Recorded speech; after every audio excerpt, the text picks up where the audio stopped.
Shalom, salam sejahtera bagi kita semuanya, jemaat Tuhan yang terkasih di dalam Tuhan kita Yesus Kristus. Pada saat ini kita akan kembali mendengarkan kebenaran firman Tuhan. Oleh karena itu, sebelum kita mendengarkan kebenaran firman Tuhan, marilah kita bersatu di dalam doa, kita berdoa. Kami bersyukur kepadamu Tuhan untuk setiap kebaikan dan kemurahan Tuhan dalam hidup kami. Sebentar Tuhan kami akan mendengarkan sabda Tuhan. Biarlah kiranya Tuhan memberkati kami sehingga kami mengerti firman-Mu. Dalam nama Yesus kami berdoa. Amin. Jemaat Tuhan yang terkasih di dalam Tuhan kita Yesus Kristus, adapun kebenaran firman Tuhan yang menyapa kita pada saat ini tertulis dalam kitab Yesaya pasal 55 ayat 1 sampai dengan ayat yang kelima. Saya akan membacakannya untuk kita semuanya. Demikian kebenaran firman Tuhan. Ayo hai semua orang yang haus, marilah dan minumlah air. Dan hai orang yang tidak mempunyai uang, marilah terimalah gandum tanpa uang pembeli dan makanlah. Juga anggur dan susu tanpa bayaran. Mengapakah kamu belanjakan uang untuk sesuatu yang bukan roti, dan upah jeripayamu untuk sesuatu yang tidak mengenyangkan? Dengarkanlah aku, maka kamu akan memakan yang baik, dan kamu akan menikmati sajian yang paling lezat. Sendengkanlah telingamu dan datanglah kepadaku. Dengarkanlah, maka kamu akan hidup. Aku hendak mengikat perjanjian abadi dengan kamu, menurut kasih setia yang teguh yang kujanjikan kepada Daud.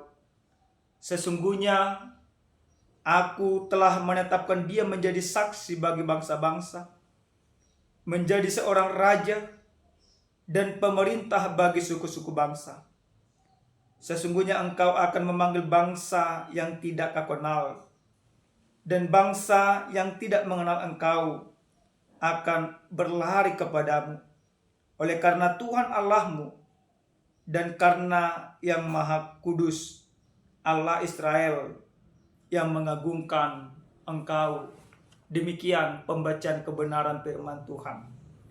Jemaat Tuhan yang terkasih di dalam Tuhan kita Yesus Kristus, tentu ketika kita menghadapi yang namanya pergumulan, ketika kita dilanda banyak persoalan, maka yang kita butuhkan di dalam kehidupan ini ada uluran tangan yang menopang kita. Ada orang yang merangkul kita. Ada orang yang membantu kita. Ada orang yang memperdulikan kita.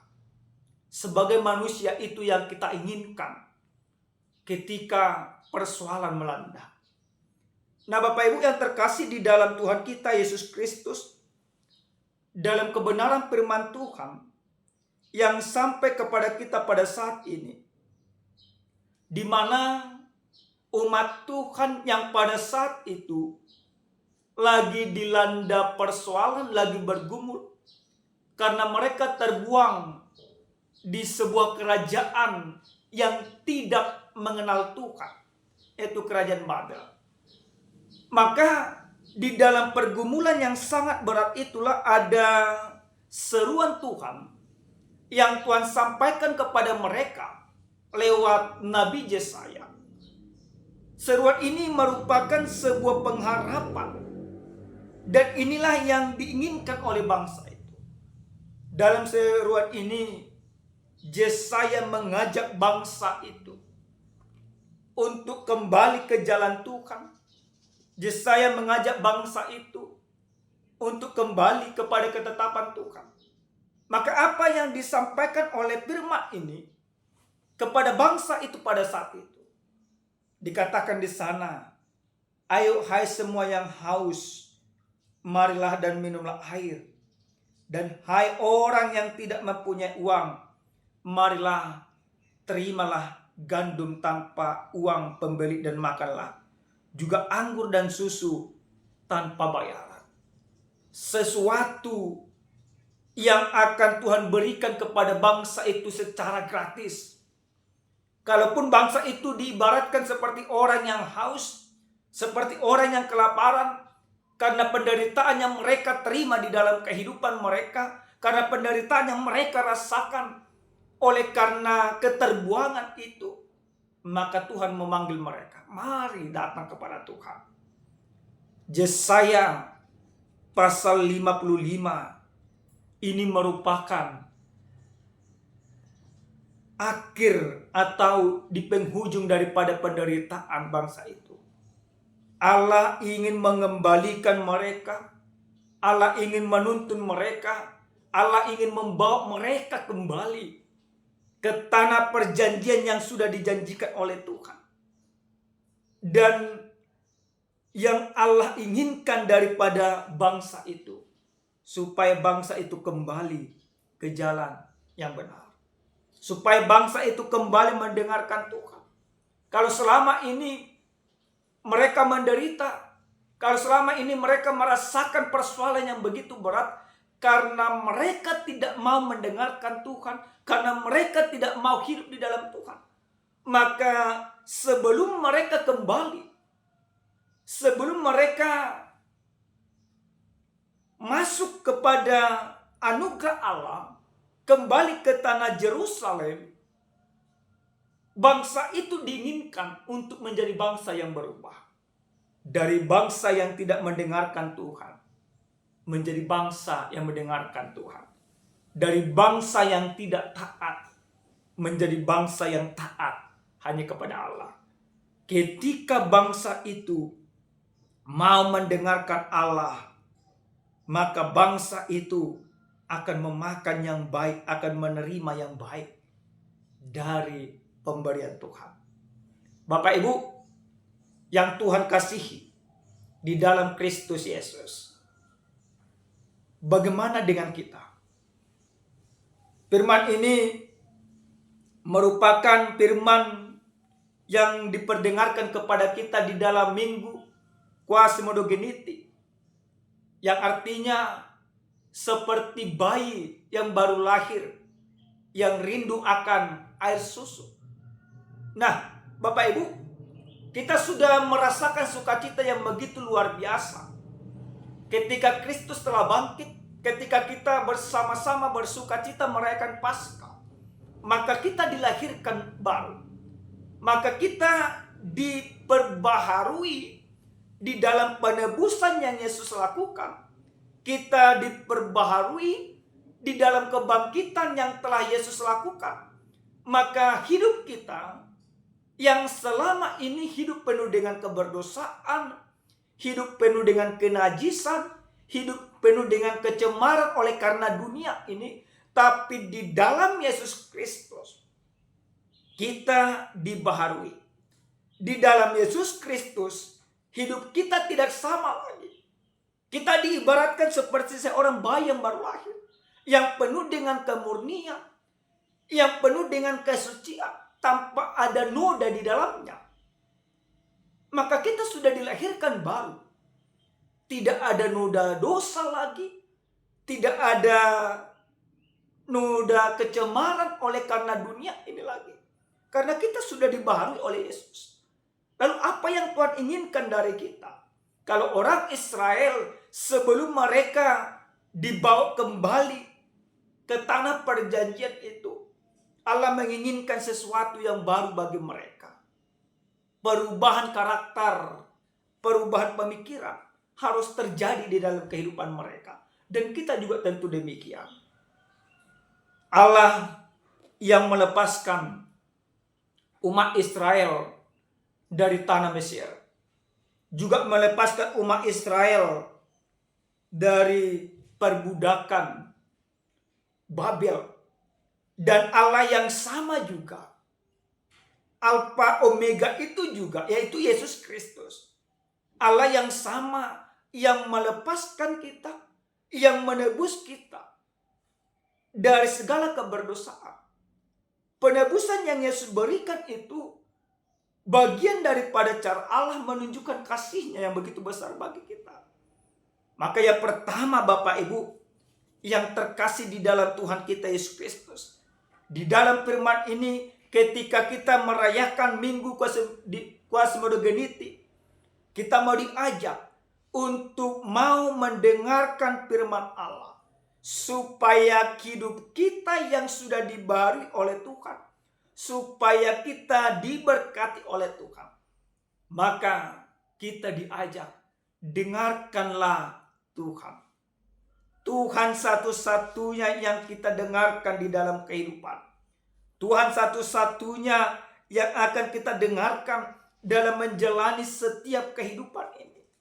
Bahkan kalaupun ada mungkin persoalan nantinya yang terhampar di hadapan kita, tapi kita mau diajak mendengarkan Tuhan.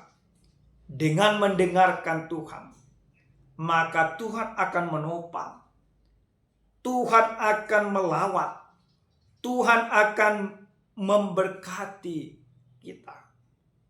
Tuhan mengajak kita Bapak Ibu, seperti ayat yang pertama itu, supaya kita yang haus meminum anugerah yang sudah diberikan oleh Yesus Kristus. Semuanya diberikan dengan cuma-cuma kepada kita. Kita hanya diajak mau mendengarkan Tuhan. Yang kedua Bapak Ibu, lewat firman ini bagaimana orang yang mendengarkan Tuhan, berarti di dalam kehidupannya harus ada pembaharuan. Pembaharuan yang kita lakukan bahwa kita tidak sama lagi seperti yang sudah-sudah. Lewat penebusan Yesus Kristus kita dibaharui. Kita tinggalkan segala kebencian. Kita ditinggalkan segala persoalan. Kita tinggalkan segala dosa.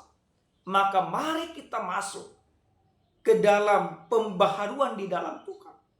Hidup kita, karakter kita, pola pikir kita, tingkah laku kita, pembicaraan kita, semuanya harus mempertunjukkan orang-orang yang sudah diselamatkan oleh Tuhan kita Yesus Kristus. Yang terakhir sekali Bapak Ibu, dari firman ini kita diajak seperti sebuah ilustrasi ini. Ada seorang kapten kapal, ketika kapal mereka masuk ke lautan lepas yang seakan-akan tanpa ujung, mereka memasuki kabut yang sangat tebal. Akan tetapi kapal tersebut terus memacu kecepatannya begitu kencang. Maka para penumpang di dalam kapal ini mulai khawatir, mulai was-was, karena mereka memandang lewat jendela kabut yang sangat tebal. Mereka mengirim sebuah memo melalui kru kapal untuk disampaikan kepada sang kapten, supaya kapal diperlambat. Ketika memo itu sampai kepada sang kapten memperhatikan. Lalu dia membalasnya, "Jangan takut. Kabut itu hanya di permukaan. Saya bisa memandang dari atas, bahwa dari atas ini sangat terang. Itu kabut hanya di permukaan lautan. Tidak ada badai." Nah, Bapak Ibu yang terkasih di dalam Tuhan kita Yesus Kristus, keyakinan daripada sang kapten, karena dia melihat lebih banyak daripada yang dilihat oleh orang lain. Nah, kita juga demikian Bapak Ibu. Terkadang kabut itu adalah bagian daripada keberdosaan kita. Tapi ketika kabut ini berlalu, ketika kita menghadapi kabut yang sangat tebal ini, tantangan yang sangat tebal ini bersama dengan Tuhan, maka setebal apapun kabut itu, persoalan itu, kita akan mampu menembusnya. Karena kita punya pandangan yang jelas bersama dengan Tuhan. Tuhan akan menuntun kita. Tuhan akan menjaga kita. Tuhan akan membimbing kita melewati setiap kabut persoalan di dalam kehidupan ini. Oleh karena itu Bapak Ibu, jangan pernah ragu kepada Tuhan. Dia yang sudah ditebus, Dia yang sudah menyerahkan nyawanya bagi kita, Dia yang sudah menyelamatkan kita, Dia yang sudah menebus kita, Dia yang akan menuntun kita melewati setiap badai yang ada. Oleh karena itu, yakinlah kepada tuntunan Tuhan. Dengarkan Tuhan, supaya hidup kita benar-benar hidup hanya di dalam Tuhan. Amin. Kita bersatu dalam doa. Kami bersyukur kepadamu Tuhan, untuk setiap firman yang sudah kami dengarkan. Engkau memanggil kami, Engkau mengajak kami untuk menerima anugerah yang begitu luar biasa yang Tuhan berikan kepada kami. Bersama dengan Tuhan, maka apapun persoalan yang terjadi dalam hidup kami akan mampu menghadapinya. Terima kasih Bapa. Di dalam nama Yesus Kristus kami berdoa dan bersyukur. Amin. Shalom Bapak Ibu. Tuhan Yesus senantiasa memberkati kita semuanya.